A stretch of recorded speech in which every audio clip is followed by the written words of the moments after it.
Walida, ko me ke shirin faruwa ne? Ya kamata ki daure ki fahimtar da ni. Dama tun farko baka fahimta ba?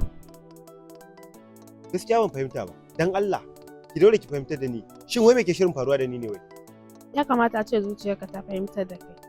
Kamar yadda malaman falsafa suke bayani dalla-dalla. Ya kamata zuciyata ta fahimtar da ni kamar yadda malaman falsafa suke wa ɗalibansu fassara dalla-dalla. Ya kamata zuciyata ta Walda! Walda!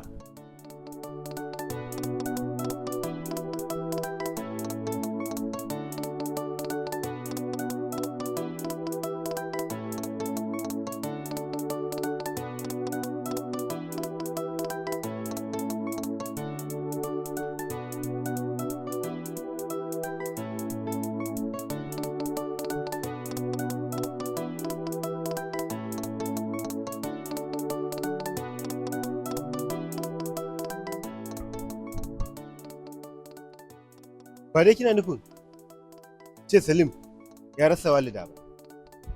A cikin kalmomin nan biyu wane ya fi dacewa da mu a wannan yanayi? Anan kalmomin nan guda biyu, samu da rashi? To ai ni kalma ɗaya na fi so, shine samu. Me yasa ita ɗaya kalmar ba ka son ta? Ita kalmar duk wani mahaluki a duniya baya so ya ji ta. To ta yaya za a yi? Ni ma in so in ji. Ina fatan ba ita za ki gaya mu.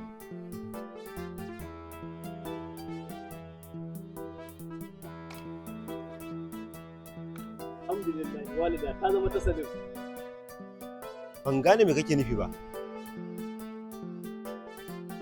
Abokina, kwantar da hankalinka. Walida tana gwada ka ne ta gane cewa tsakani da Allah ka san ko kusa.